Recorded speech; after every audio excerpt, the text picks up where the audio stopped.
generational shift was with Jacinda Ardern and the amount of support and excitement that was wrapped around in younger generations in particular, and those raising families. So it'll be interesting to see that juxtaposition. I think you're absolutely right that I'd imagine a lot in National Party circles are wishing Bill English was still around, considering some of the own goals that they've been getting in the last 2 weeks. Be interesting to see anyway, and we'll discuss that tomorrow. Review it with our panellists Sue Bradford and Liam Hare. Look, I just want to give you an update because it's important for Auckland commuters, this one. Traffic is extremely slow in Newton Grafton, Auckland CBD and West Haven. Please be patient as you make your way to the motorways. Use State Highway 1 via the Auckland Harbour Bridge as traffic is heavier on State Highway 16 heading north via the Western Ring Route. So very slow at Newton, Grafton, Auckland CBD and West Haven. Stay alert, be kind and safe. Finally, the Recorders and Early Music Union did not like the sound of the latest Pink Bats ad, and they filed an official complaint with the Advertising Standards Authority, which they said gives rise to hostility, contempt, abuse or ridicule. Here it is.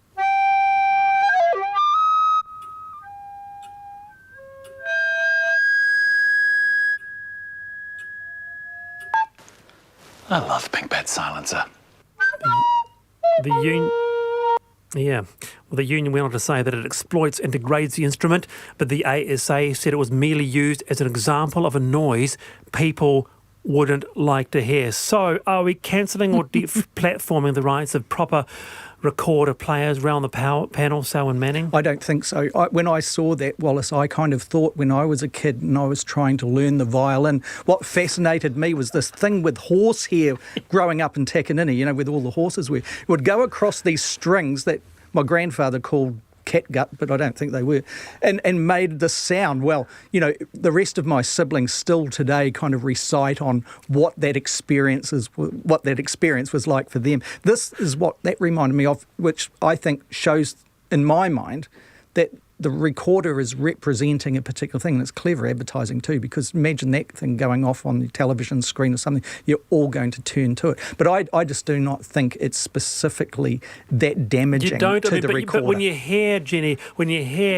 early Renaissance music, which is just absolutely beautiful, and as a recorder player, you hear that on the TV, and that's what represents you, you'd be upset, wouldn't you? Oh, look, yes, I totally agree, Wallace. But on Sunday afternoon, I was sitting outside in the sun with my husband, and just a few fences over, there is, I think, a child who practices their recorder diligently every Sunday afternoon, and they have been doing it for 2 years, and it hasn't got any better. And we were just saying someone needs to go and tell them sounds like my violin playing. It never got better. I've still got it. I should bring it into Radio New Zealand and give it a whirl one day. Thank you. Does the recorder get a bad rap? Because because they give it to young children as the first instrument and say, here, play this. None of us ever learned to play it properly, and it does make that sort of screechy sound that puts you, I don't know, you're on edge. And it's just, if we didn't give it to small children to play, and only people who played it well played it, then it would be fine. But unfortunately. All right. Well, thank you very much for your contributions to you both, Selwyn Manning and Jenny Morton. I appreciate it. Wallace. I'm Wallace Chapman. Back tomorrow with Sue Bradford and Liam Hare, 3:45. Till then, bye.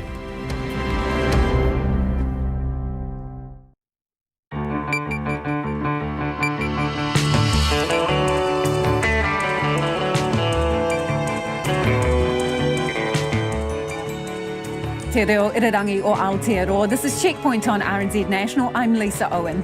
E haere ake nei, earthquake insurer Southern Response finally accepts defeat in a groundbreaking legal case. But where's the apology, Jerry Brownlee? Revelations failed travel agency STA has been dipping into customer deposits for wages and rent. Repairs start on Auckland's Harbour Bridge tonight. The government's relaxing COVID border controls. Fishing crew and vets will get a pass in. National thinks the door should be open wide. Ding ding in the blue corner, Judith Collins. In the red, Jacinda Ardern. The countdown is on to the first leaders' debate. A contest of ideas or personality politics, and who's ahead in the latest poll. And the New Zealand butter that's creaming it in America. Catch us live on Facebook. RNZ News at 5. Kia ora ko Susana Leātawa tēnei. National's border security plan to bring more people into the country is being dismissed as too risky to pursue right now. If elected, National would allow private accommodation providers to join the government-controlled managed isolation network and charge what they like. Labour's spokesperson for managed isolation and quarantine, Megan Woods, says the plan isn't possible at the moment. This is a policy that is too risky right now. New Zealand cannot afford a Melbourne-style managed isolation program that sees the virus spread into the community. Labour spokesperson Megan Woods. The government is relaxing COVID border controls to allow veterinarians, deep-sea fishing crew and agricultural machinery operators into New Zealand.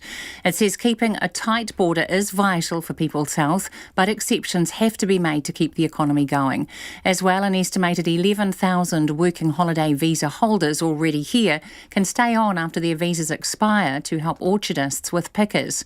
Mike Chapman of Horticulture New Zealand thinks that's a start, but it's only a start. This is a good first step, but it's certainly not the end game. If after we've redeployed all the New Zealanders we can, and if after all these stranded backpackers and visitors get a job in horticulture and wine, what are we going to do if we've still got a shortfall? Mike Chapman thinks there will be a shortfall. Health officials are determining where best to set up pop-up COVID testing sites for workers likely to come into contact with holidaying Aucklanders during the school holidays. The Director-General of Health, Ashley Bloomfield, says local district health boards will work out the best places to make testing available, and it's already begun in the South Island. Somewhere like Queenstown, somewhere right in the middle of the city, where service workers were able to go, and or at the airport. In fact, I know towards the end of last week they had a specific initiative at the airport to pick up all the airport workers, and of course publicity and working with the employers to free up people to be tested as well. Dr Bloomfield says to keep testing levels up, anyone with cold and flu symptoms nationwide should get a test. The Christchurch couple at the centre of a landmark case against Southern Response is relieved their fight is finally over. The government will not appeal against a landmark ruling requiring it to pay Carl and Alison Dodds more than $180,000. The Dodds say they were tricked into accepting a lower offer from the government-owned insurer, only to later discover it had kept secret from them a second higher estimate to rebuild their damaged house. The High Court and the Court of Appeal accepted their argument, and today, so too has the government. Carl Dodds says it brings them some closure.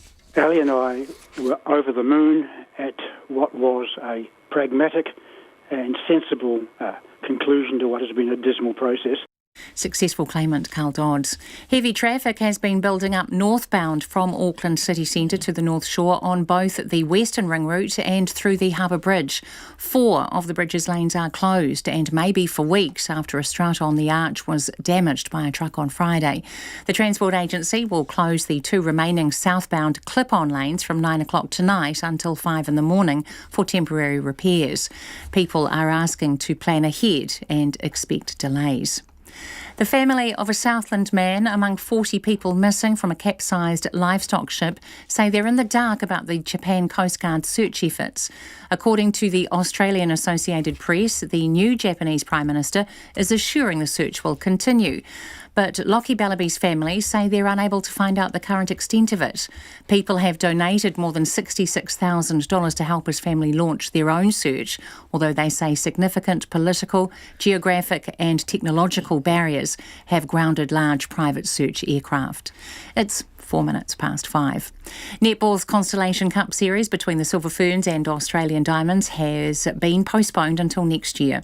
The series, originally scheduled for next month, was delayed due to COVID-19 quarantine requirements and player welfare concerns. It will instead be contested twice next year. However, the Silver Ferns will play 3 times against local opposition teams next month. The World Championships will suit up against the New Zealand men, a New Zealand A side, and the New Zealand under-21s in Palmerston North.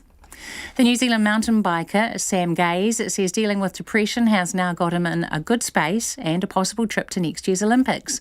The Commonwealth Games champion has spent the last 18 months working on his mental health, which deteriorated following a crash in South Africa. Gaze says he's aiming to be the best possible version of an athlete that he can. Still early days. I don't really have a result-based goal, but definitely a feeling-based. I just want to go out there and give it 100% and race bikes for the right reasons, I mean, it shouldn't be any difference between the feeling you have as an 8-year-old kid racing around the house to racing the biggest bike race in the world. It's all the same thing after all. Sam Gaze will compete in the World Championships next month. The Warriors have signed star Manly prop Aiden Fornoa-Blake for the next 3 National Rugby League seasons. He was given permission by the Sea Eagles to talk to rival NRL clubs after asking to be released from the final 2 years of his contract so he could move away from Sydney. That's the news. An expert is concerned at the fast return to level 1. You've got to think long term, and you really want to avoid further lockdown situations. Contact tracing shouldn't be forgotten. And I went into a business this morning and took my QR code, and somebody said to me, we don't have to do that anymore. So they got a bit of a moral lecture, I have to say. And could the pandemic push back New Year's? If COVID does come back, around the New Year period, then we are looking at basically just moving it to another date. Up to the Minute Morning Report, weekdays from 6 on air and online. Now the short forecast from Met Service to midnight tomorrow. Northland, Auckland, Waikato, Coromandel Peninsula and Bay of Plenty. Partly cloudy with isolated showers. Waitomo to Wellington, including central high country. Cloudy periods and scattered showers today, but mainly fine in Wellington. Rain spreading from the west tomorrow with heavy falls about the Tararua Range. Gisborne to Wairarapa, also Nelson and Marlborough. Mainly fine tonight. Scattered rain for Wairarapa, Nelson and Marlborough tomorrow. Canterbury, Otago and Southland. Rain with heavy falls near the Divide and the headwaters. Scattered rain elsewhere, but mainly dry about the Canterbury Plains. Rain clearing tomorrow morning, then scattered showers about the coast tomorrow afternoon and evening. For Bulla, Westland and Fiordland, rain with heavy falls in Fiordland. A few showers elsewhere. Rain spreading to Westland tonight and to Bulla overnight. Clearing tomorrow morning, followed by a few showers.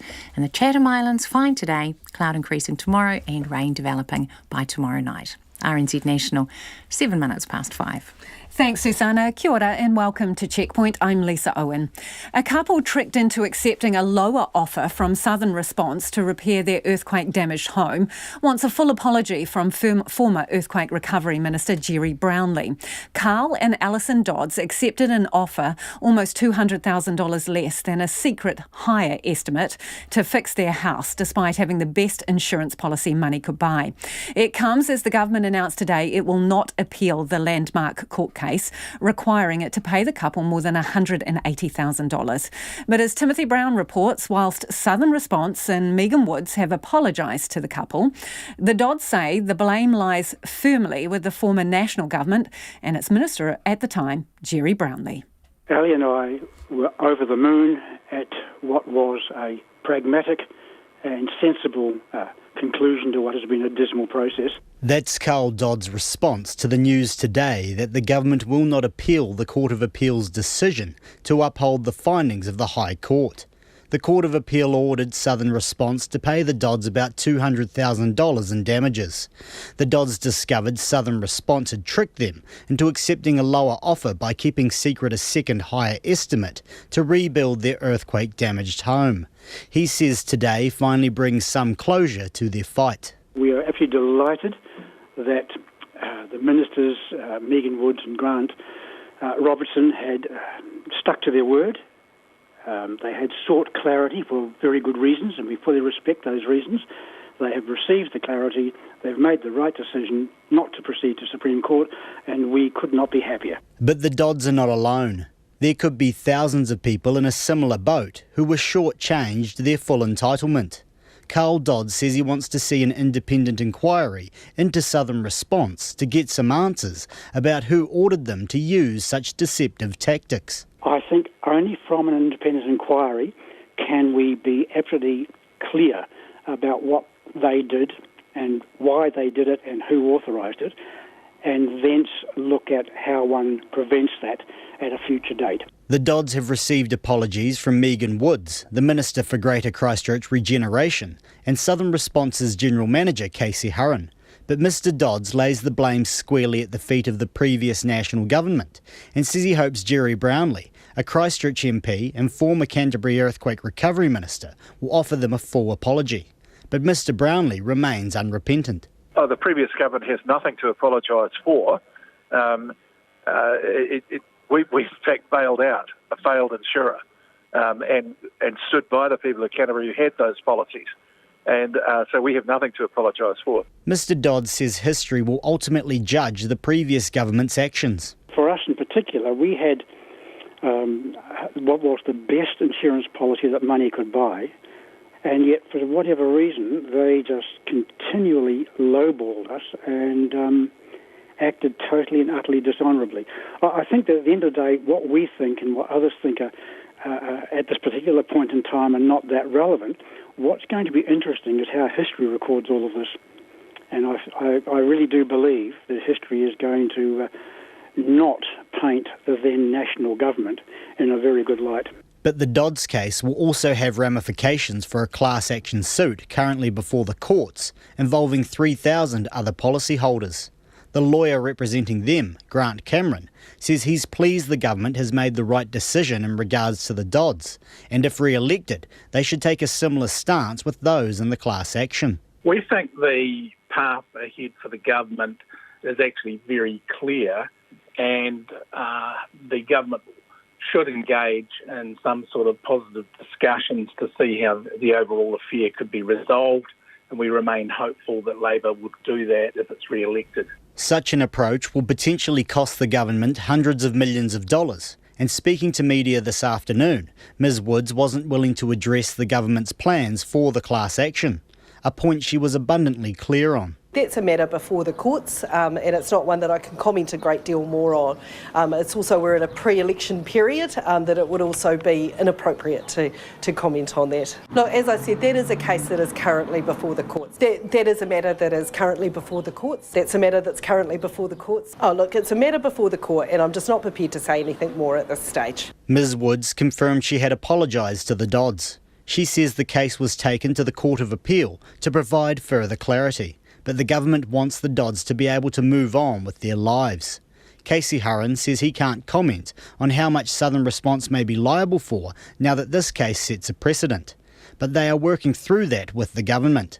Mr Hurren says there was no deliberate attempt to mislead or deceive claimants. There was no deliberate action. It was a genuinely held view about how the AMI insurance policy responded to those people that wanted to buy another house. It wasn't about cutting costs?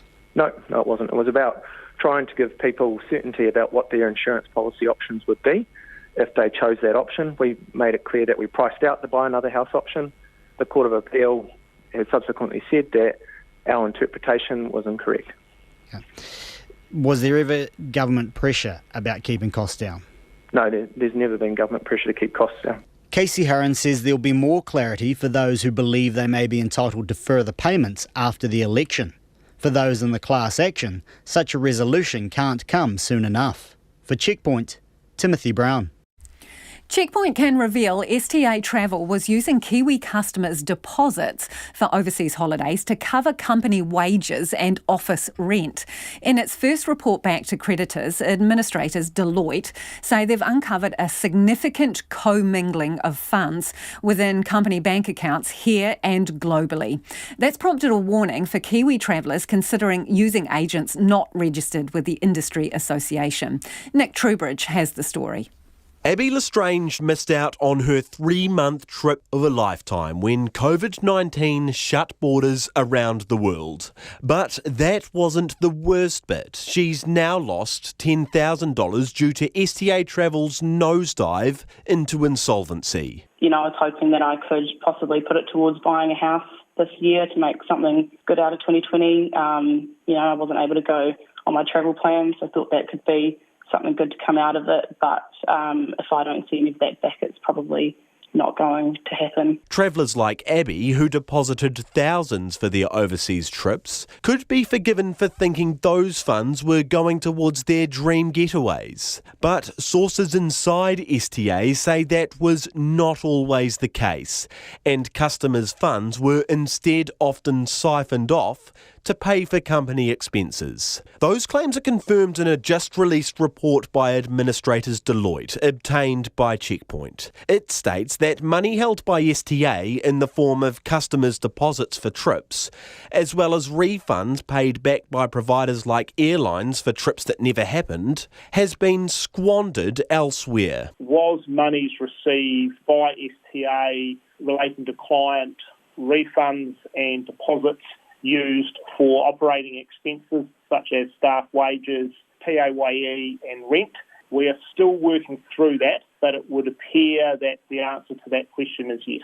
That's Administrator David Webb. He's Deloitte's National Head of Restructuring Services, and along with his colleague Colin Owens, he's been investigating the cause and fallout of STA Travel NZ's closure, which was preceded by the failure of Swiss-based parent company STA Travel Holdings AG. Webb says many out-of-pocket STA customers believe their deposits and refunds were held in a trust account by STA Travel NZ. The monies were not held in a trust account. Instead, they were held in a so-called client fund account. The administrator's investigations have uncovered funds from that account were forwarded to STA international entities for supplier payments. Funds were also funneled into STA Travel NZ's operating account and from there used to pay for company expenses. So, is it legal? Can your money used to pay for your flights be used to pay for a company's bills instead? Look, what I will say at this stage is I think it is a legal question, so I won't comment on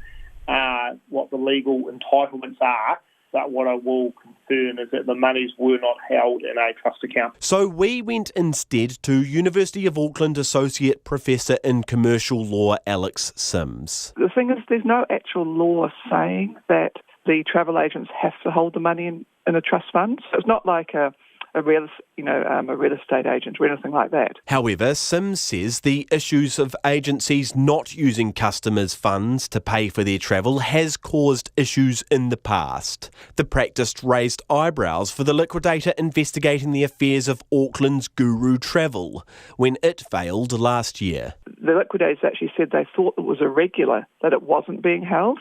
So, it may be sort of a thing that's done in the industry, but doesn't actually mean to say that it's they legally have to. Meanwhile, in their report to creditors, Webb and Owens say they have faced difficulties in accessing records for STA Travel NZ. Financial records have been particularly hard to come by because they were prepared and maintained by a team located in Romania. On the whole, STA Travel NZ's downfall has prompted Webb to give a word of warning to Kiwi travellers. It's really important that when people are booking with travel agencies that they are, particularly here in New Zealand, registered with sort of TANZ, the Travel Agents Association of New Zealand, but also where possible booking on credit cards, which give you the ability for further insurance and also charge back. But that word of warning's no help for customers already stung by the STA mess, like Abby Lestrange. Yeah, it's been pretty stressful. $10,000 is a lot of money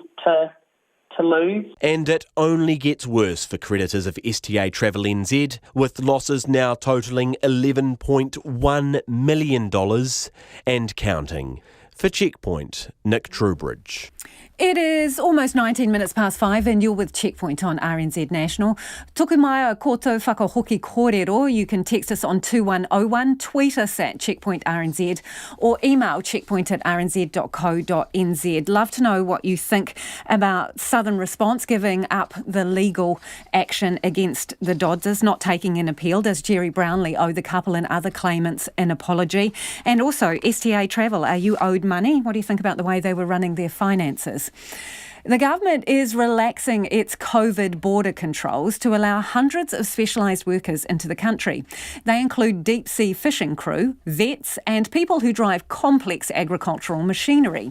The changes will also allow visitors whose working holiday visas are due to expire to stay for the summer. Eric Frickberg reports.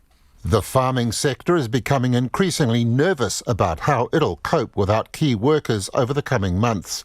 Without workers for the summer harvest, fruit could rot on trees unpicked, or combine harvesters might lie idle while wheat crops wither. This could bring ruin to some growers and further weakness to the New Zealand economy. The Immigration Minister, Chris Farfoy, says he recognises this problem. There is a genuine labour shortage. We've asked those sectors that have traditionally relied on migrants to do as much work as they possibly can to find workers here, or New Zealand citizens to find those roles. But in some circumstances, there is an economic argument to allow some exceptions. Up to 30 veterinarians, 570 deep-sea fishing crew and 210 agricultural machinery operators will gain exemption from normal COVID exclusions. The agricultural machinery operators need to be highly skilled with years of experience, but it's seasonal work, only available for months at a time, with people typically rotating from the northern summer to the southern summer, thereby gaining year-round employment.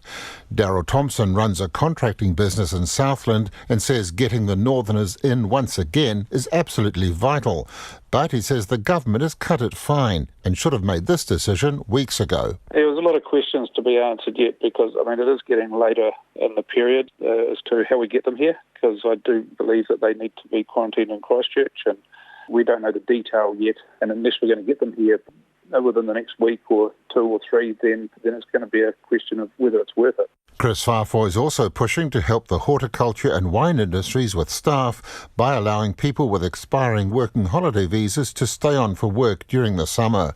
But Mike Chapman of Horticulture New Zealand says that's just a short-term fix. This is a good first step, but it's certainly not the end game. If after we've redeployed all the New Zealanders we can, and if after all these stranded backpackers and visitors get a job in horticulture and wine, what are we going to do if we've still got a shortfall? And Mike Chapman thinks there will be a shortfall. He says the RSE scheme, which brings in mainly Pacific Island workers and is currently on hold for new arrivals, will always be needed. Chris Farfoy is hinting there will be more help available, with future schemes for other economic groupings being considered. There are lots of sectors who are putting forward propositions to allow staff in. We've said from the outset that those sectors that have traditionally relied on migrant labour need to do as much as they can to get New Zealanders into jobs. But if there is a genuine gap between what is available and what is needed, then the government is considering those proposals. Mr Farfoy insists tight border controls are vital for people's safety, but making some exceptions is vital for the economy. For Checkpoint, ko Eric Frickberg-Tene. On the other hand, National wants to scale up the country's managed isolation facilities to start allowing more foreigners into the country. If elected, it would allow private accommodation providers to offer managed isolation services under strict criteria, but they would be able to charge what they like. It was the only big policy announcement on the campaign trail today, as Labour leader Jacinda Ardern and National leader Judith Collins gear up for their first debate. Here's our reporter Sarah Robson.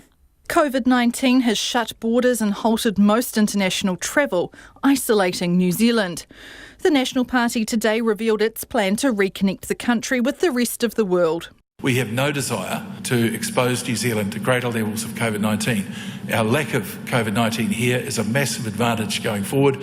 We take advantage of that by having very secure border policy that will gradually let more people come into the country. National wants to invest in travel arrangements with countries free of COVID and invest in Bluetooth tracing technology. It also wants to implement a booking system for managed isolation facilities, with returning New Zealanders getting priority. But as National's COVID-19 border response spokesman Jerry Brownlee explains, the party would also allow essential and skilled workers, students and tourists to book a stay. Safely bringing non-residents back into New Zealand will give our economy the boost it desperately needs from skills and capital, while supporting thousands of jobs. The National Party also wants to expand the network of managed isolation facilities by allowing private accommodation providers to offer this service. The hotels, motels, lodges and Airbnbs could charge people what they like for their stay, but they would need to meet safety criteria set out by the party's Border Protection Agency. The overall management of the quarantine facilities or operations would remain with Te Korowa Whakamaru. The people that are employed by them to engage in the operation or the security of those facilities would most likely have detention powers. Hospitality New Zealand's National President, Jeremy Smith, says National's border policy is positive news for the battered industry. Obviously, accommodation sector is taking a beating with no international tourists and very little business travel. So if you're outside of the official government venues for returning Kiwis, then it does create opportunity for us. But epidemiologist Professor Michael Baker says it's not clear what part of the National Party's border security plan is different from what's already underway. It's quite hard to work out what in this is different from what we're currently doing or the current directions of travel. And the other thing is a lot of these are very technical points. So they are things that you'd really want to resolve with careful disease modelling and risk assessment. Labour's Megan Woods says National's plan is too risky and there's a lot involved in providing managed isolation facilities. We currently have 32 facilities across the country. There are 4,000 staff working across those 32 facilities. We have the New Zealand Defence Force, we have the New Zealand Police, we have our public health professionals involved in the provision of these facilities. They are complex operations. Meanwhile, Jacinda Ardern and Judith Collins will face off in the first leaders' debate on TVNZ tonight. While the National Party leader had no public events today, leaving the policy announcement to her deputy, Ms Ardern headed to South Auckland for a brief visit to BBM Motivation. Have all you guys scanned in? This is 14, I just want about full-time staff. BBM Motivation provides fitness classes and healthy eating advice to the local community. Yeah, get an elbow. Its founder, David Letele, asked the Labour Party leader to provide some advice to an online class. Cut yourself a little bit of slack, I think is really important. But actually what you're doing is probably one of the most important things, just giving yourself a physical break as well, doing something that's getting the blood flowing, getting some fresh air, all of the things I don't do. A TVNZ Colmar Brunton poll is due to be released tonight ahead of the debate. Mō te hōtaka o te ahi, ko Sarah Robson, aho. Let us know your thoughts on that, whether you would like to see private managed isolation facilities. The text 2101 or you can tweet us at Checkpoint RNZ. Auckland residents are bracing for more commuter chaos when the Harbour Bridge's southbound lanes heading into the city close overnight for crucial repair work to a damaged truss. It is the first time the bridge has been closed off completely one way overnight. The damage has caused traffic jams since a truck toppled over in strong winds last Friday. It's slow on the roads again tonight with lengthy delays heading northbound across the bridge. Later tonight, the two clip-on lanes will close to all traffic except emergency services to allow heavy machinery to manoeuvre from 9 o'clock tonight until 5 tomorrow morning. Only the two northbound clip-on lanes will remain open. Amy Williams reports. Working 9 to 5, what a way to make a living. For those who usually travel from north to south or vice versa over the Harbour Bridge, it's more like a 5 to 9. The head of St Kentigern College, David Hodge, says some teachers at the Pakuranga School live on the North Shore and are leaving before dawn to make it to class on time. We've got staff leaving home at 5 a.m.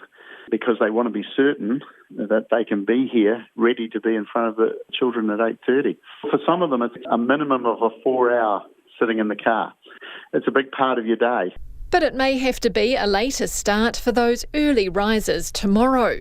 All the southbound lanes on the Harbour Bridge will be closed overnight, reopening at 5 in the morning. Waka Kotahi, the transport agency's senior journey manager, Neil Walker, says they don't want queues of traffic at Takapuna waiting for the bridge to open before dawn. While we're confident it'll be open at 5, my recommendation is to probably just make sure that you're giving yourself enough time in the morning to make the trip you do, but don't necessarily leave early. Motorists are advised to use the Western Ring route while the southbound lanes are closed. Congestion dashboards show commuters have taken up the advice this week and public transport patronage is up by almost a quarter.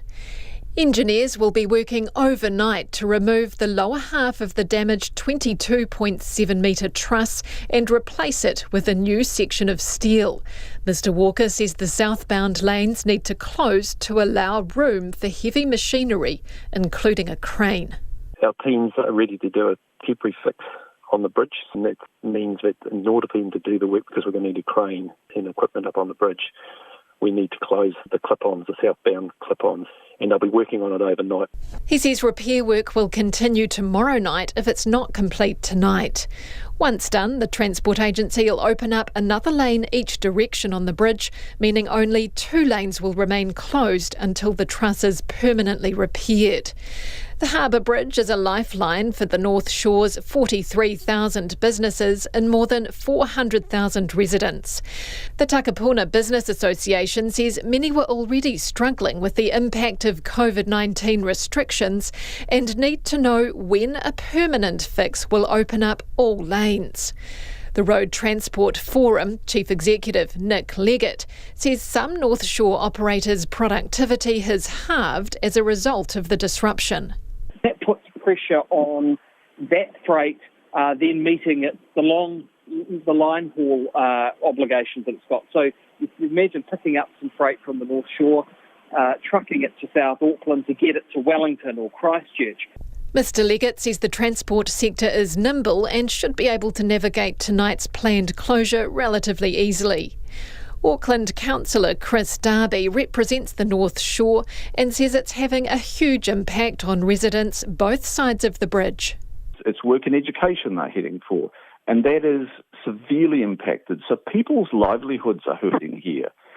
Some employers will be very accommodating and some not so, and they might have good reason. We're on the back of COVID here and everybody's stretched. The Transport Agency says the new truss will need to be extensively tested and peer-reviewed before additional lanes are open to traffic.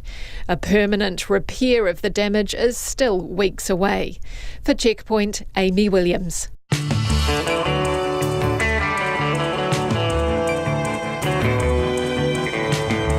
And coming up on Checkpoint on RNZ National, British Prime Minister Boris Johnson is set to make a rare public address in a bid to curb a second wave of COVID-19 will go live to the UK.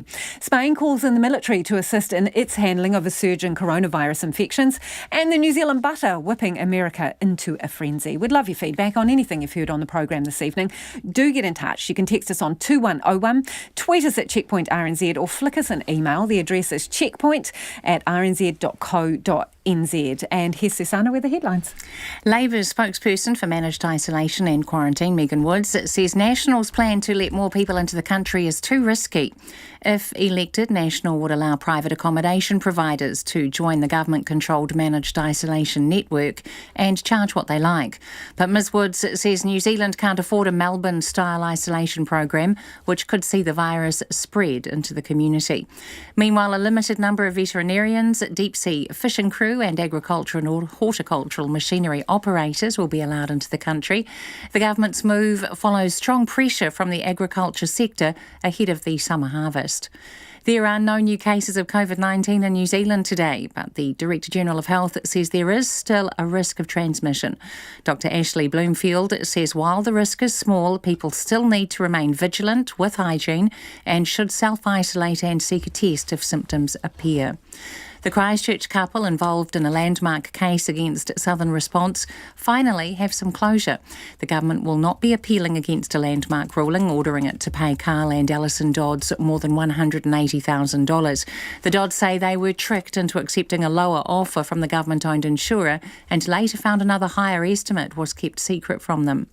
Demand on buses and ferries in Auckland has increased significantly amid congestion caused by lane closure on the Harbour Bridge.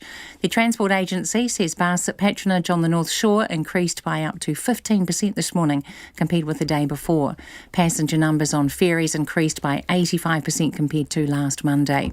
The US Democratic presidential challenger Joe Biden has renewed his criticism of Donald Trump's handling of the coronavirus crisis. At a campaign event in Wisconsin, Mr. Biden said that the president panicked, froze and failed to act despite knowing how deadly the virus is. Those are the latest news headlines from RNZ National. Our next news and weather update is at 6. Thanks, Susanna. If you're just joining us, this is Checkpoint and I'm Lisa Owen. And it's time to get to the business news now with Nicholas Poynton. Nicholas, the business team's been talking to New Zealand banks about, they were named in a global FinCEN leak. What have they been saying? Yeah, so as what we know so far is that 3 New Zealand banks have been caught up in the tangle of banks globally that have been accused of being complicit in money laundering. So it's been a big story internationally, and as people probably already know, this information was made public through a leak of what are called FinCEN files, and banks use these to flag or report behaviour that they might find concerning, but there's no concrete evidence that there's any criminal activity or wrongdoing going on. So these 2,500 documents, they were leaked to BuzzFeed News and also the investigative international consortium of international journalists, and they named the BNZ Bank, ASB and ANZ. So RNZ's business team, we put calls to all those banks yesterday, and we finally got some replies today. So BNZ, who were shown to have sent $78,000 to a bank in Taiwan, they had their transactions flagged by a US intermediary.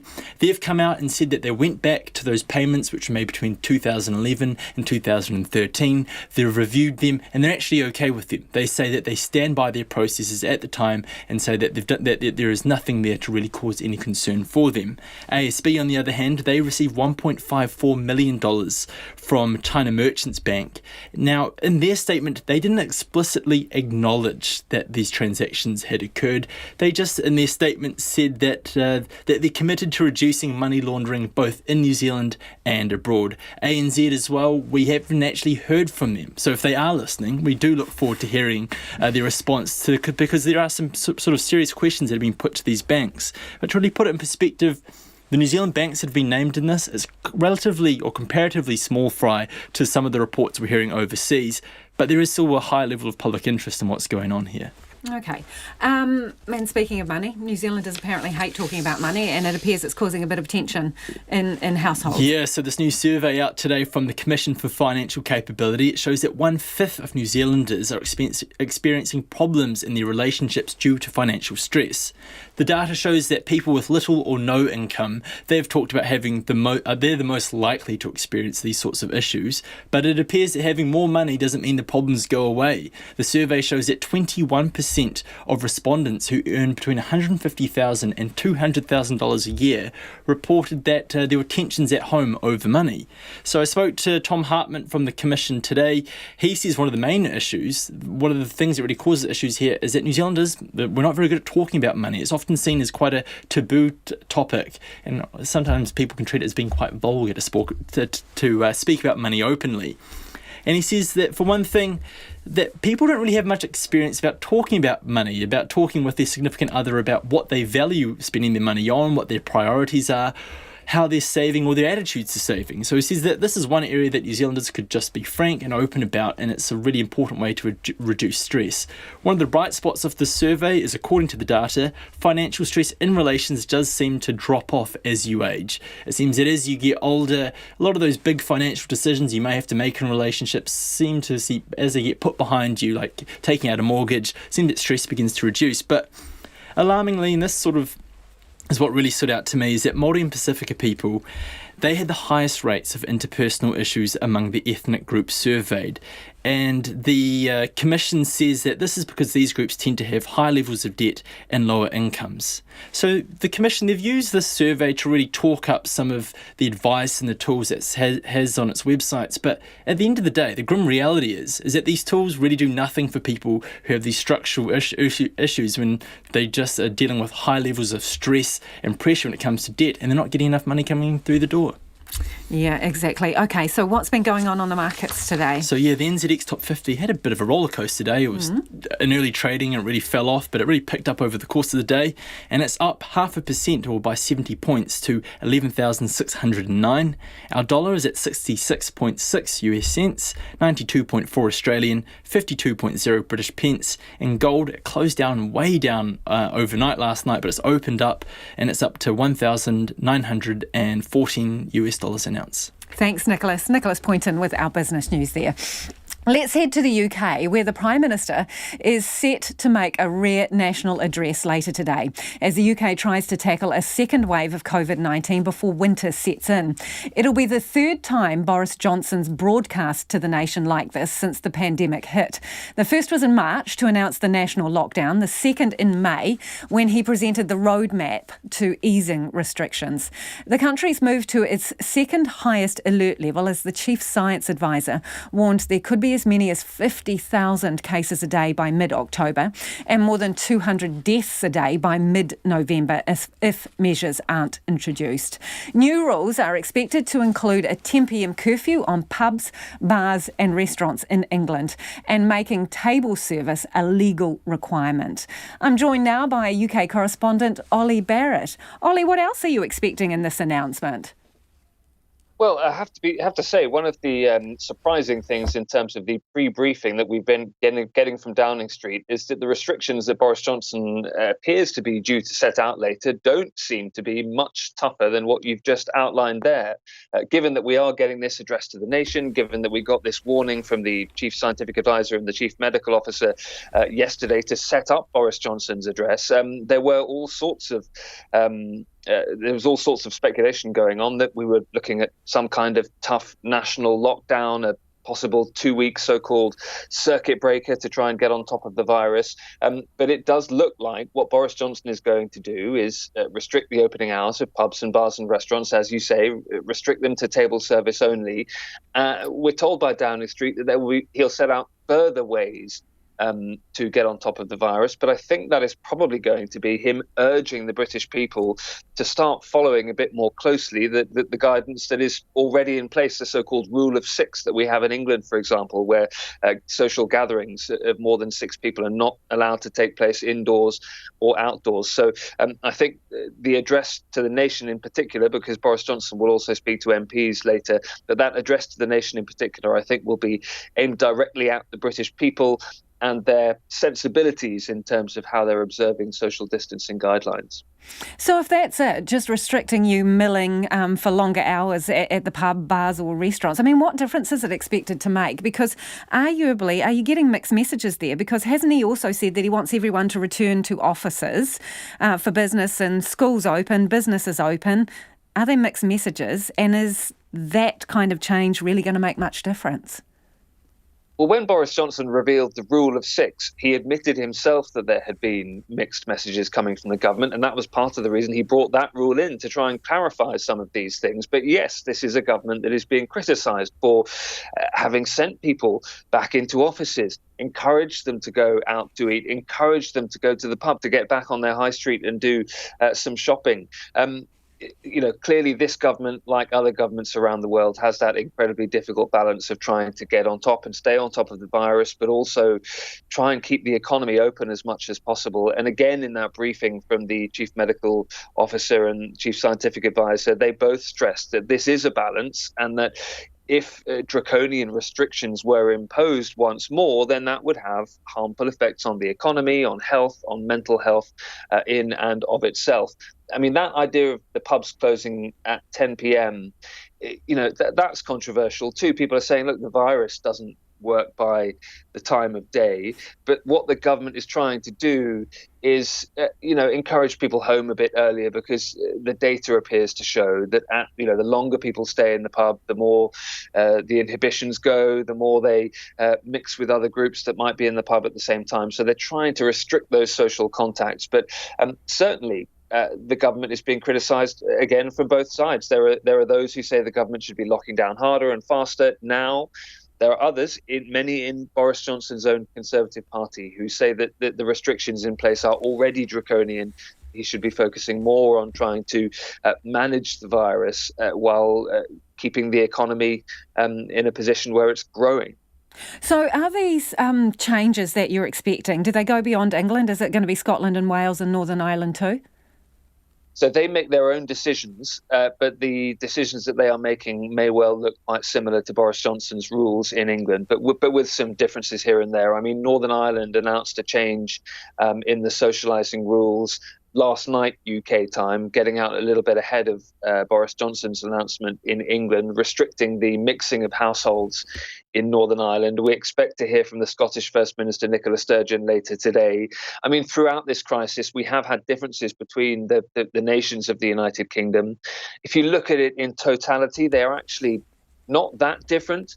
And they're acting on the same scientific advice. The COBRA meeting, emergency committee, will take place later before Boris Johnson speaks to MPs. That will involve all of the devolved administrations. Boris Johnson spoke to the Scottish, Northern Irish and Welsh leaders yesterday after they had their latest briefing from scientists. So they are moving in the same direction, but with some local differences here and there. So given the numbers that the Chief Science Advisor is warning about, some of them seem pretty horrific, if this slight change in the rules doesn't slow your numbers, what are they signalling could come next? So that, I think, would be the other thing that we will hear from Boris Johnson today, is that the government is taking nothing off the table, that it will act if it decides that it needs to. We've had that discussion, which is understood to have been recommended by the scientists advising the government, of a possible 2-week circuit breaker, perhaps around the October school half term here in the UK, where you really would go into a more complete lockdown for a brief period to try and slow transmission and slow the spread of the outbreak. The other thing that's worth pointing out is that around about 15 or 20 million people in the UK are currently already under a local lockdown of some sort, where the local restrictions in towns like Bolton and cities like Manchester are more stringent than the rest of the country is currently facing. So if we see more of that, London, by the way, may well be under a local lockdown in the not too distant future. So you're getting to a point where, large swathes of the country are effectively locked down anyway, whether there is a national lockdown in place or not. So how much of a test is this of Boris Johnson's leadership? It's a huge test, not least because he continues to be criticised for what some critics believe was a slow lockdown back in March, which his critics say caused thousands of deaths more than would otherwise have been the case. So he doesn't want to be seen to be acting too slowly this time. Again, though, he does have that incredibly difficult balance of trying to keep the economy open. I think we will hear a bit more from him as well about enforcement.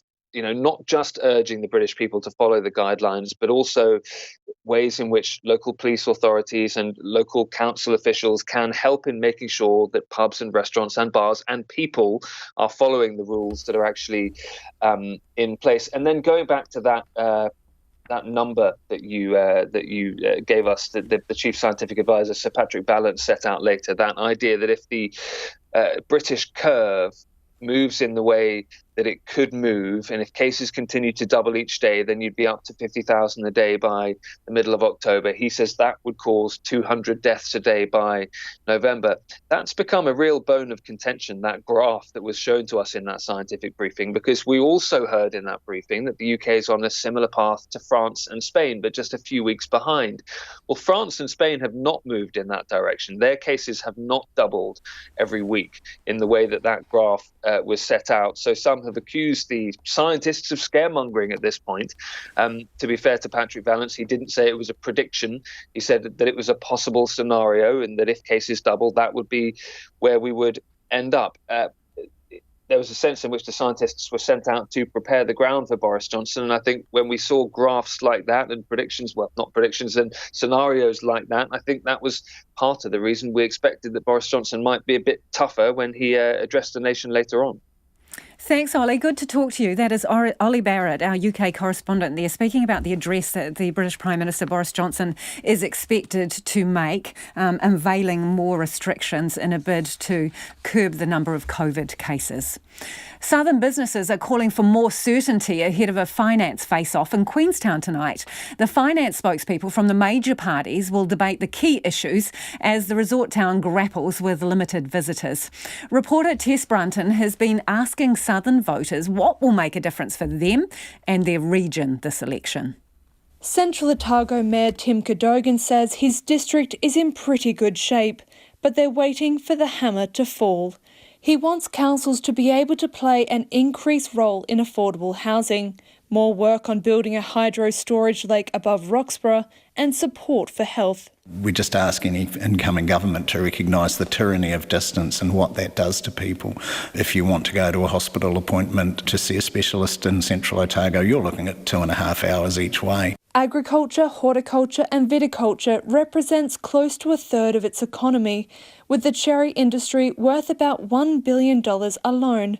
The district is about 5,000 workers short as they move into the fruit picking season, with an ageing population base of 22,000 spread out over about 10,000 square kilometres. So we've got a population density of just slightly more than Mongolia. We don't have the ability to go to a Hamilton or a Tauranga or somewhere like that and pick up large numbers of workers. So they need to reflect on how different parts of New Zealand are and what that means for those ideas that may work one place but might not work for us. He's asking for an extension of working visas. Stephen Darling from Darling's Fruit in Ettrick says new workers take at least a year to learn the basics in an orchard, so wants experienced skilled workers who remain overseas allowed back. He's also against an increase to the minimum wage. We're not asking the government for money, we're not looking for any help, we just want policy that will give us certainty of labour supply. And we see that as a mix of RSC workers, of New Zealand staff, of some of the migrant workers who are stuck here in New Zealand. Further south, the announced closure of Tiwai Point smelter near Bluff is continuing to make waves as the region braces for more than 2,000 job losses. Southland Chamber of Commerce Chair Neil McCarra says it's in no one's interest for the smelter to close within a year. Hence why the engagement is focused around an extension. Hopefully all the policy from each party recognises the need for New Zealand to have that operating on a longer term basis.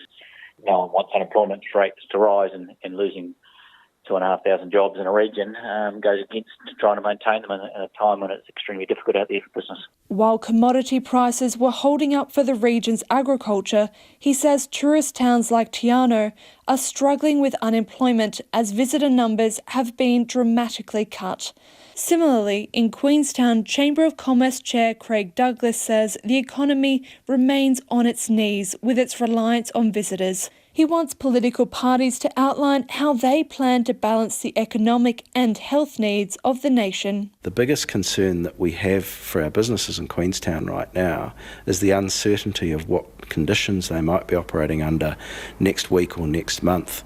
It makes it very difficult for businesses to make decisions and certainly very difficult for them to make commitments about how to resource and how to invest so that they can be in a good position to deliver to a growing visitor market when it comes back. Having enough workers is another big concern for Queenstown businesses.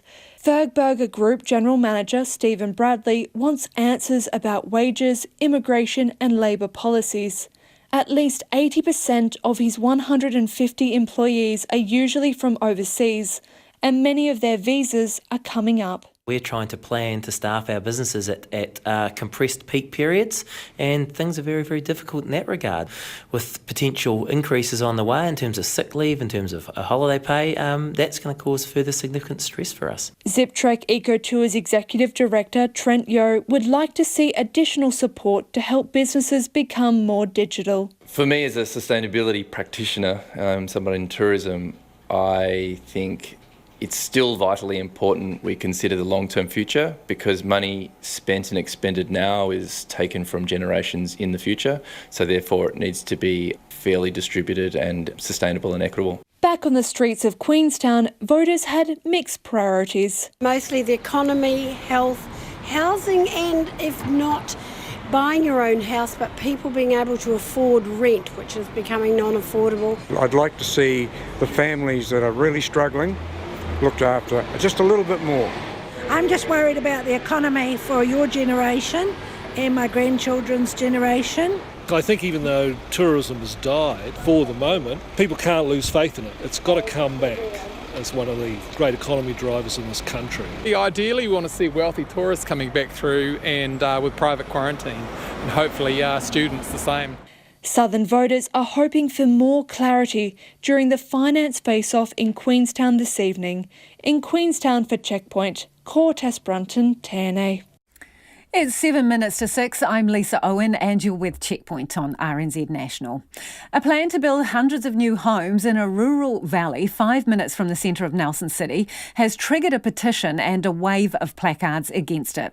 Meanwhile, a housing shortage in the area is leaving companies struggling to house new recruits and is pricing many out of the market. Opponents of the housing plan for an area off the Maitai Valley took their Keep the Valley Rural message to the City Council today. Here's our Nelson reporter Tracy Neal with the story.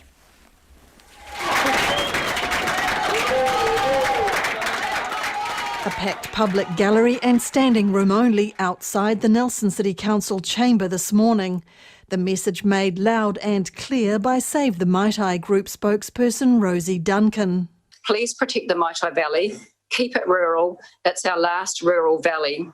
More than 8,000 people have signed the petition against a consortium's plan to build about 700 houses in the Kaka Valley, a quiet green enclave off the city's Maitai Valley and up onto the hills above. Placards have sprung up on homes along the Maitai River's lower reaches where people take leisurely walks with their dogs or cycle its leafy paths.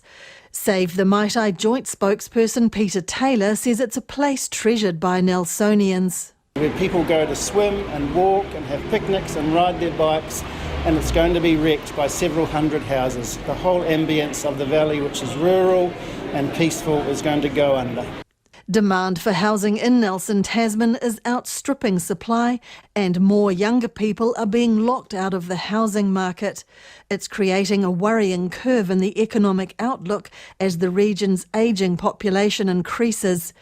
The head of Nelson's Economic Development Agency, Mark Rawson, says older people moving to the region post-COVID could boost the local economy, but to keep the engine of the economy pumping, we do have to get some balance between that and younger families coming to the region and building their future. Those are the people who contribute to the school. They run the sports club. They build long-term community.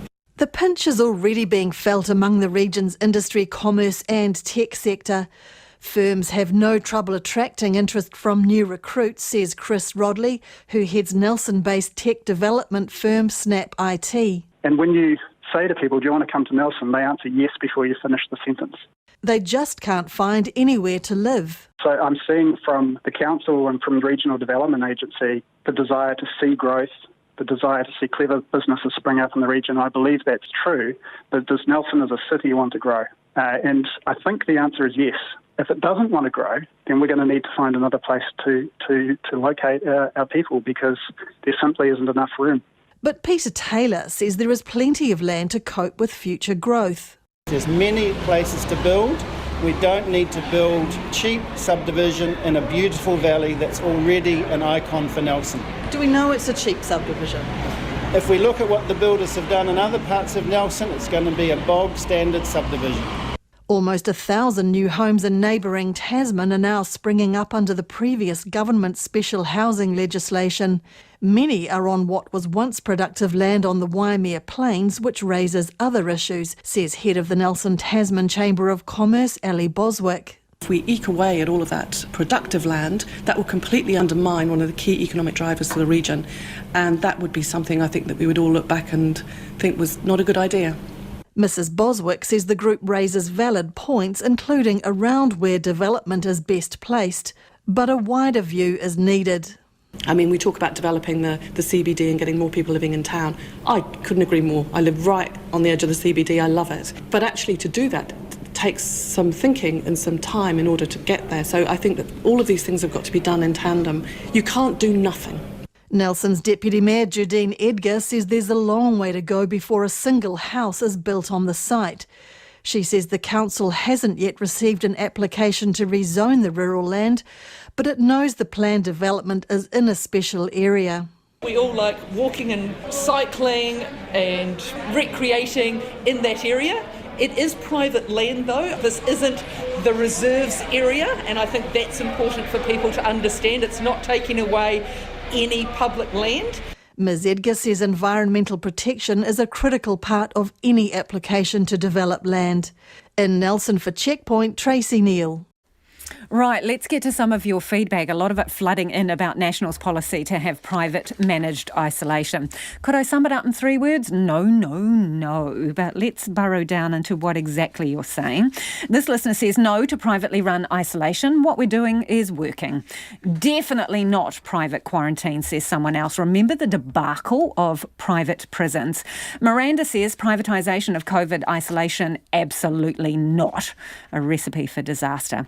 Another person says private security works so well in Melbourne. Right, untrained low-wage workers spread the virus. Come on, National, do better.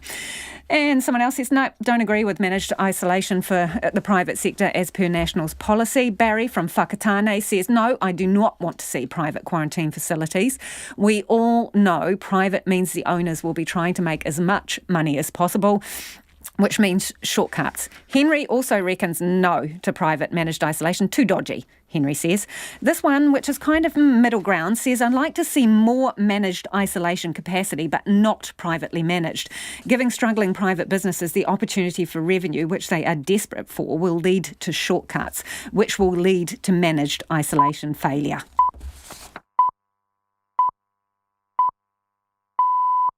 RNZ News at 6, ngā mihi nui ko Susana Leata tēnei.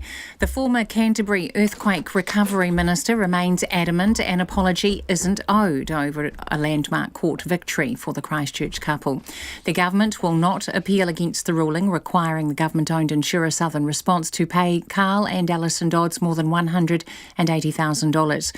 The Dodds say they were tricked into accepting a lower offer from the government-owned insurer and later found out another higher estimate was kept secret from them. But Jerry Brownlee remains unrepentant. The previous government has nothing to apologise for. We in fact bailed out a failed insurer and stood by the people of Canterbury who had those policies. And so we have nothing to apologise for. The Dodds have received apologies from Megan Woods, the Minister for Greater Christchurch Regeneration, and Southern Response's General Manager, Casey Hurren. It's been revealed insolvent travel agency STA Travel used customers' deposits for overseas holidays to cover company expenses. Administrators Deloitte have uncovered a significant commingling of funds within company bank accounts here and globally.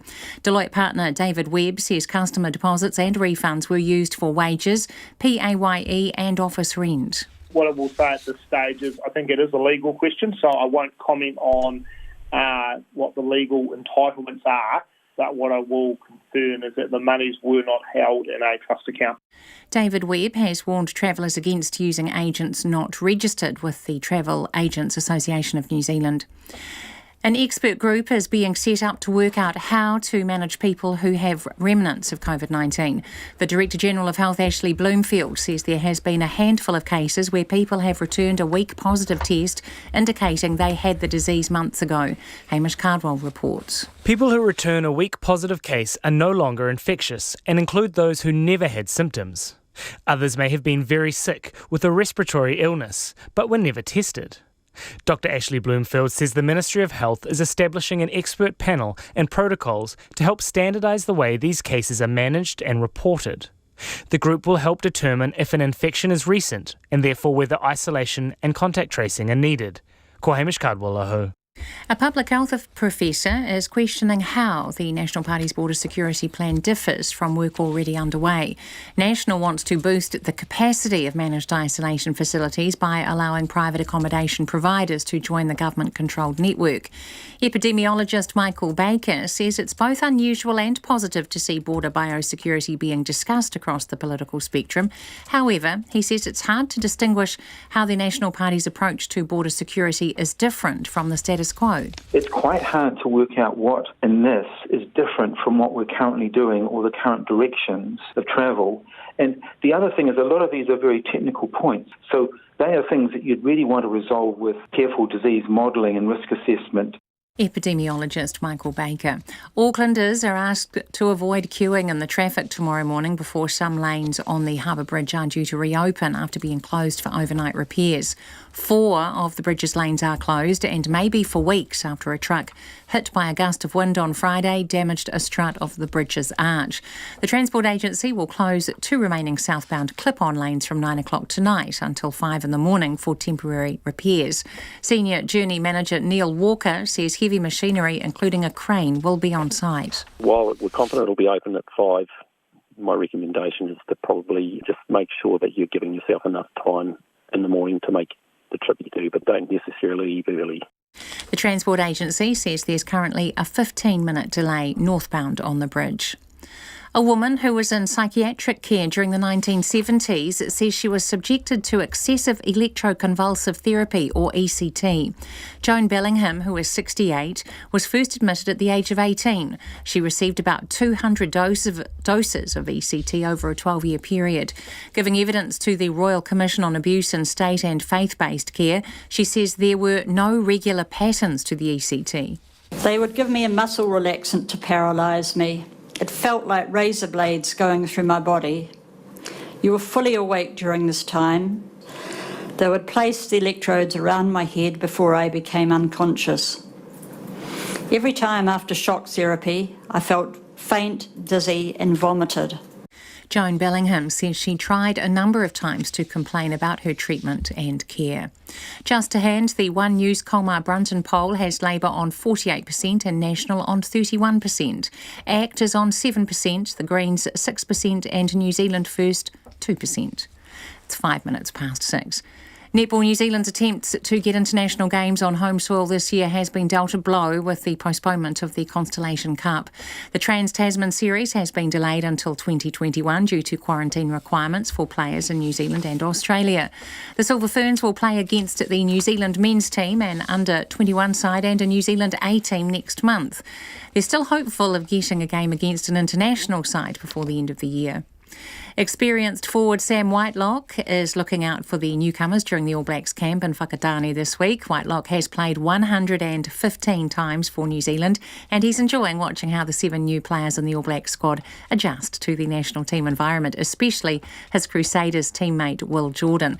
The All Blacks wrap up their first camp of the year tomorrow with their first game against Australia on October the 11th. I think the cool thing is just seeing the excitement on faces, and I think Will Jordan set his alarm a couple of times this morning just so he didn't sleep through one and get to the next, which is what everyone does the first week here in training, and it's pretty cool to see the excitement. Sam Whitelock. Powerhouse Mate Maatonga and Manly front rower Aden Fonua-Blake will join the Warriors from next season on a 3-year deal. Fonua-Blake was granted a release from his contract with Manly after playing his 97th match, and he won't line up for the Sea Eagles in their season-ending encounter with the Warriors on Sunday. That's the news. Tonight on Nights, Nikki Beatty celebrates Celtic connections. Tony Stamp hosts a reo edition of Song Crush, and with the death of US Supreme Court Judge Ruth Bader Ginsburg, Canterbury University political scientist Amy Fletcher ponders some possible outcomes should Donald Trump appoint a Conservative successor before this year's presidential election, especially if the result of that election is disputed. All on Nights with me, Brian Crump, after the news at 7 on RNZ National. Now, the short forecast from Met Service to midnight tomorrow. Northland, Auckland, Waikato, Coromandel Peninsula and Bay of Plenty. Partly cloudy with isolated showers. Waitomo to Wellington, including central high country. Cloudy periods and scattered showers tonight. Mainly fine in Wellington. Rain spreading from the west tomorrow with heavy falls about the Tararoa range. For Gisborne to Wairarapa, also Nelson and Marlborough. Mainly fine tonight. Scattered rain for Wairarapa, Nelson and Marlborough tomorrow. Canterbury, Otago and Southland, rain with heavy falls near the Divide and the headwaters. Scattered rain elsewhere. Mainly dry about the Canterbury Plains. Rain clearing tomorrow morning, then scattered showers about the coasts tomorrow afternoon and evening. For Bulla, Westland and Fiordland, rain with heavy falls in Fiordland. A few showers elsewhere. Rain spreading to Westland tonight and to Bulla overnight. Clearing tomorrow morning, followed by a few showers. And Chatham Islands, fine tonight. Cloud increasing tomorrow and rain developing by tomorrow night. RNZ National. It's 8 minutes past 6. Thanks, Susanna. Kia ora anō. This is Checkpoint and I'm Lisa Owen.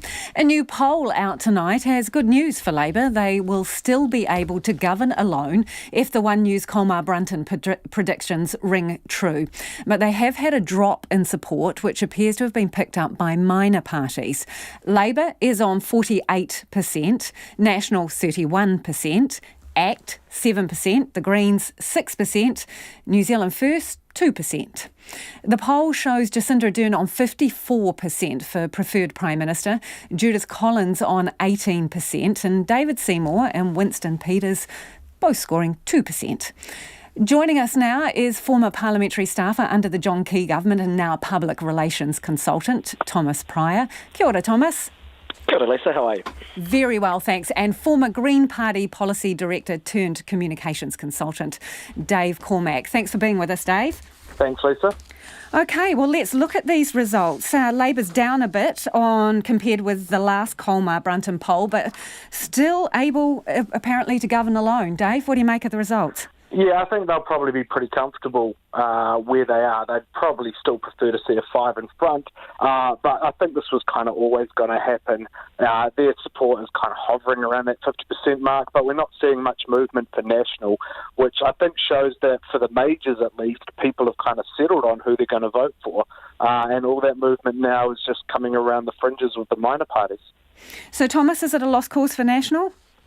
Yeah, I mean, it's a pretty uphill struggle for National from here, and Judith Collins is going to have to give the performance of her life in the first debate tonight, I think, to get back in the game.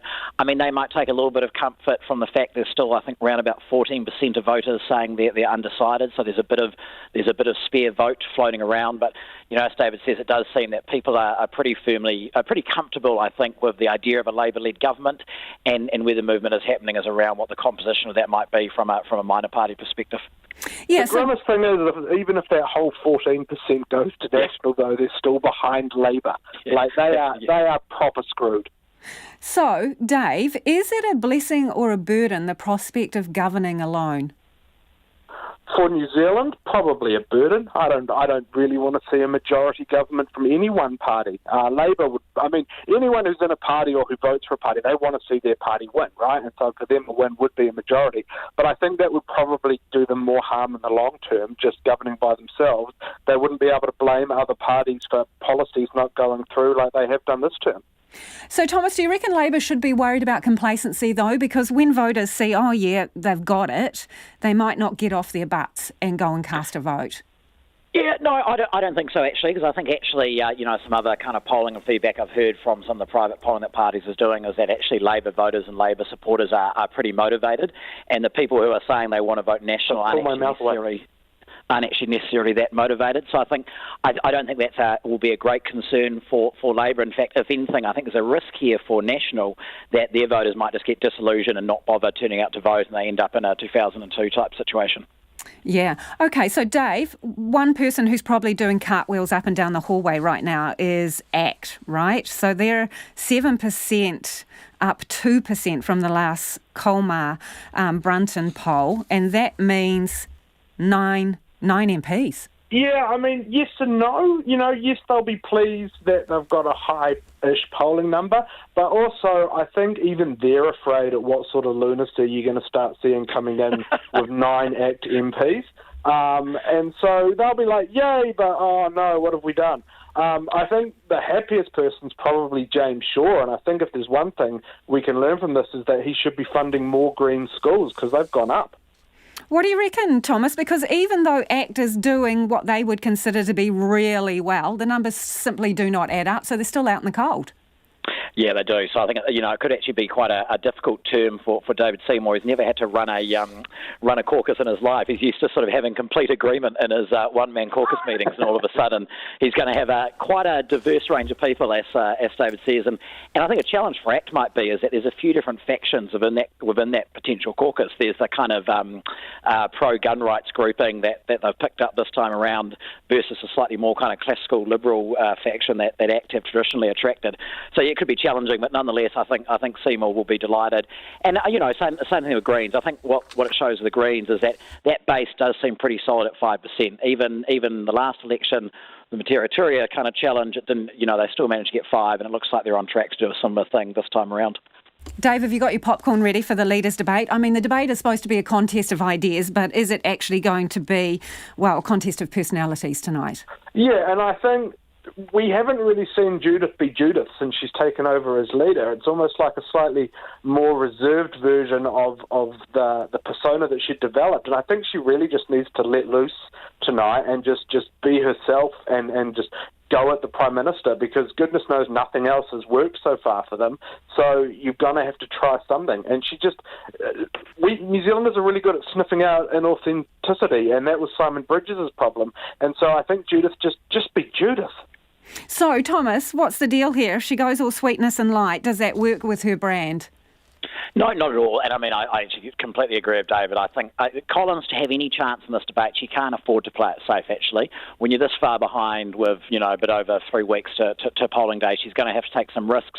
She's going to have to land some blows. Now, that's obviously high risk because it can also come back in your face at you. So it'll be fascinating to see how far she's prepared to push it tonight and how big a risks Collins is prepared to take up against Ardern.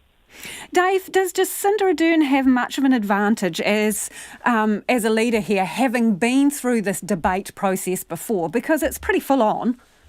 I mean, yeah, I haven't been through the debate process, so it's hard for me to properly empathise with her. But yes, she had to do it pretty tough, coming in cold 7 weeks out from the election and then go up against Bill English, who had been debating since about 1912. So, yeah, she will have that advantage from having done it. She's also been in the House answering oral questions for 3 years. So, yeah, she will have that advantage. But we can't forget that Collins is a really good debater. She's been an MP for nearly 20 years now, and she's been strong in the House historically, not so much since she became leader, but in the past. So I expect that they're both evenly matched, but for different reasons. So, Thomas, Jacinda Ardern, what will be the strategy there, do you think, just to not annoy anyone? I think that's right. Play it safe, make yourself a small target. Just do what Jacinda Ardern does really well, which is be nice, be pleasant, be compassionate, be charming, and play up the competency that you've delivered as Prime Minister. And it's sort of for her, I think, this is a much easier debate and a much easier proposition than what it is for Judith Collins. Well, get your popcorn ready. It's not far off. That is Thomas Pryor and Dave Cormack there with their reckons in the latest Colmar Brunton poll. And, of course, ahead of the leaders' debate tonight with Judith Collins and Jacinda Ardern face-to-face for the first time. It is almost 16 minutes past 6. You're with Checkpoint on RNZ National. A woman who was in and out of psychiatric care during the 1970s has spoken of being subjected to excessive electroconvulsive therapy, or ECT, and the debilitating effect it's had on her life. Joan Bellingham, who is 68, was first admitted to Princess Margaret Hospital in Christchurch at the age of 18. She has given evidence to the Royal Commission inquiring into abuse in state and faith-based care. Reporter Andrew McRae has been at the hearing in Auckland today. Joan Bellingham was a trainee nurse at Burwood Hospital when word got out that she was gay. She says from then on, staff picked on her, and after being falsely accused of stealing drugs, she was quickly whipped away and admitted as a psychiatric patient, where she stayed on and off for the next 12 years. I recall my mother also being deeply anxious I was in hospital and wanted to know why I needed to be there. But you didn't question the doctor's authority during those times. They were like gods. After being given excessive doses of antipsychotic drugs, ECT was to follow.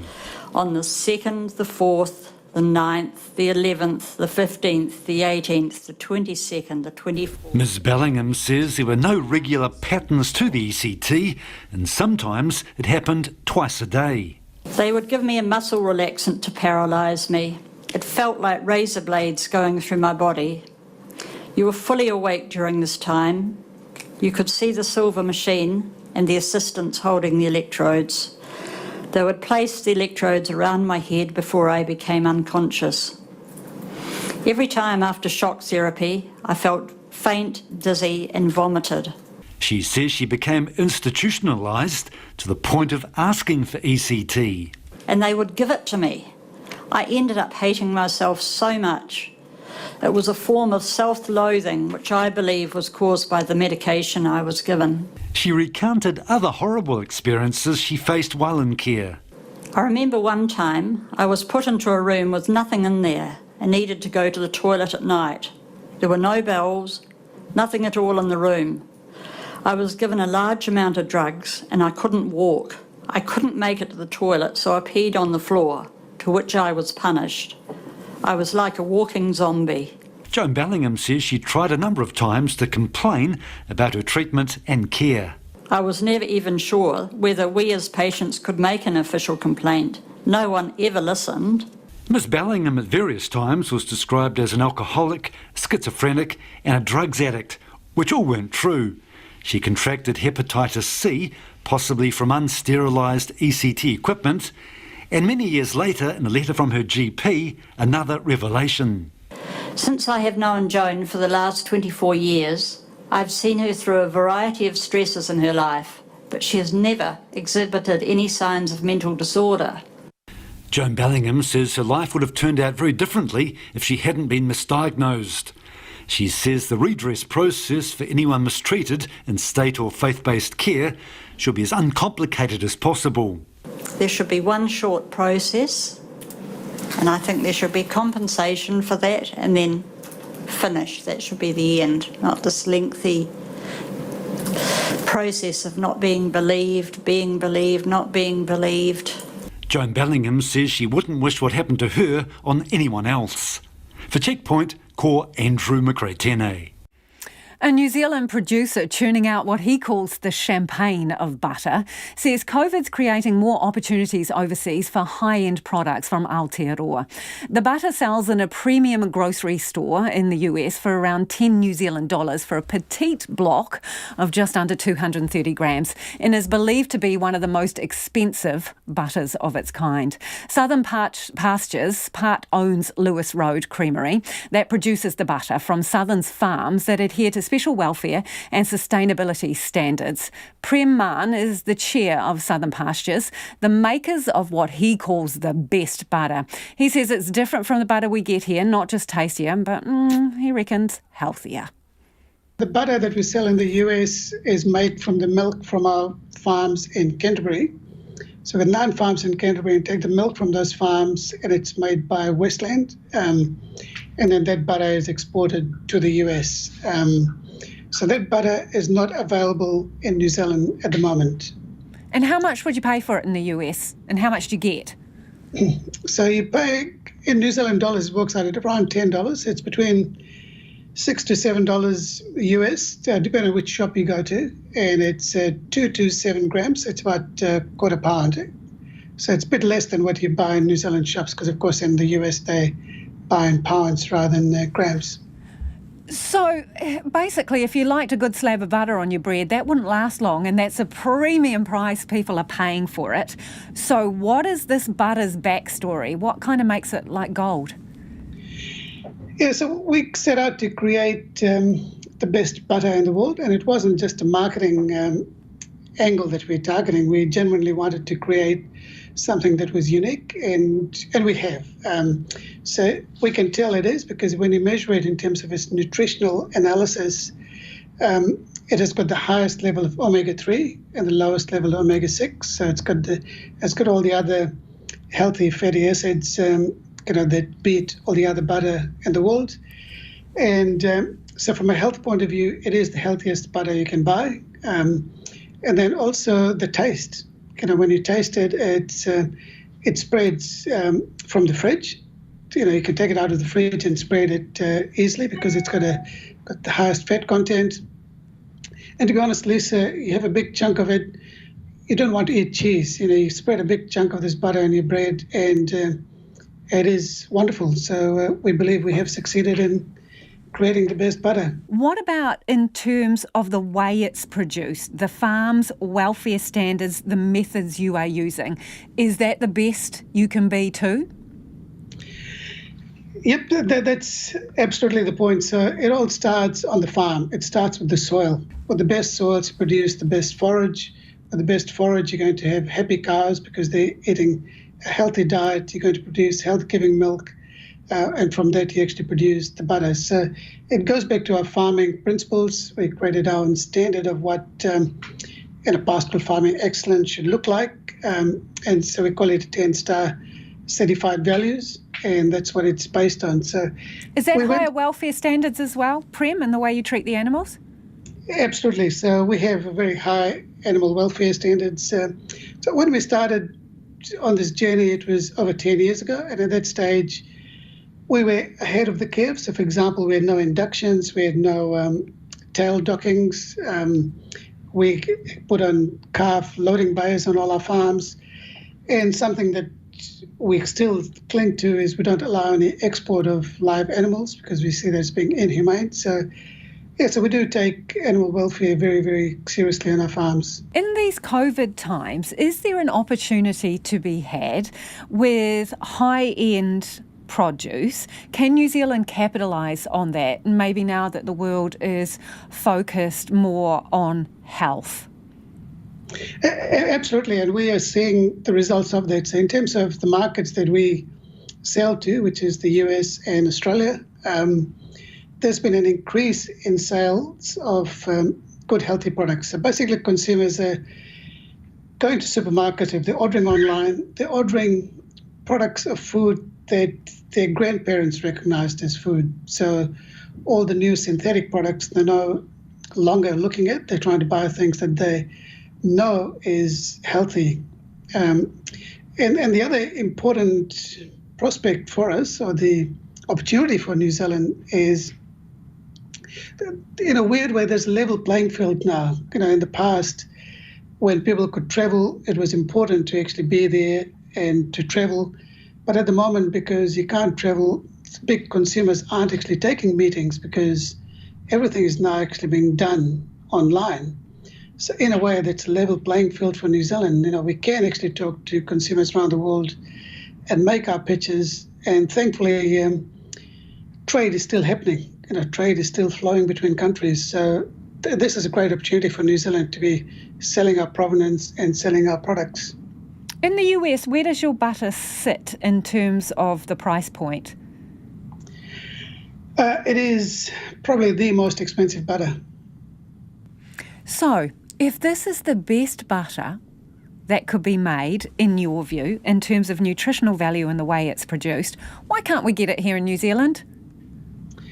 It's something we are looking at. I guess the reason why we started in the offshore markets was we knew it was going to be expensive. And we did not know if Kiwis would be wanting to pay $10 for a block of butter. But now that we've shown that people are willing to pay that for the values that come with it, we will be looking at trying to see if Kiwis do want to buy it at that price. Is it the champagne of butter? It is. Which do you prefer, the champers or your butter? Well, both really. They go well together. And that was Prem Mann of Southern Pastures. Twitter users have discovered the first image they see from a tweet can be affected by unintentional racial bias. The social media firm is investigating after users noticed its picture cropping algorithm sometimes prefers white faces to black ones. The BBC's Ali Costello has the story.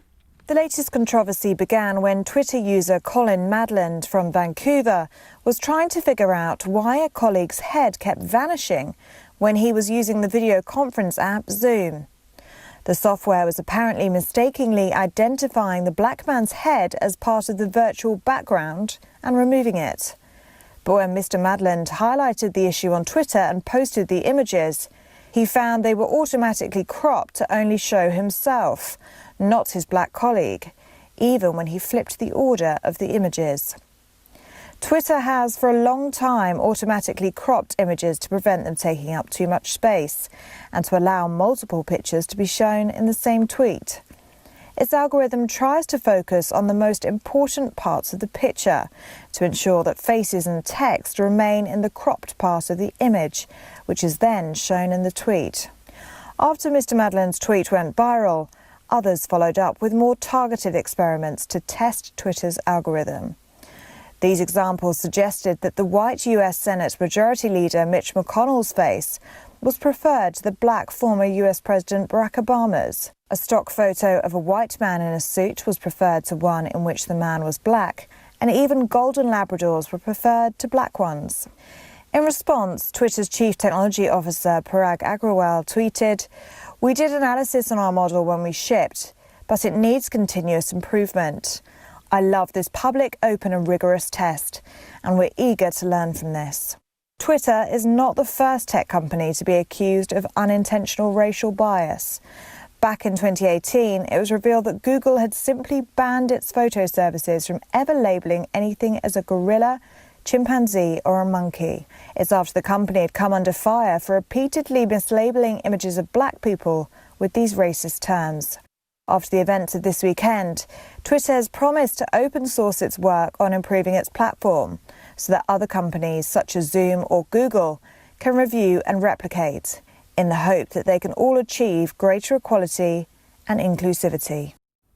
Ali Costello reporting there. Lots of feedback from you before we go on the subject of National's policy of introducing privatised managed isolation. This listener says, putting profit before pandemic, a risk that we don't need. Another person says, no way to private commercial quarantine providers. Who's going to carry the can when a private provider makes a blunder? The cost will be borne by those who catch the virus from that happening, as well as the economy and the businesses that have to close. But this person says, get a grip. They will do testing before people fly to New Zealand, and they will have to be negative.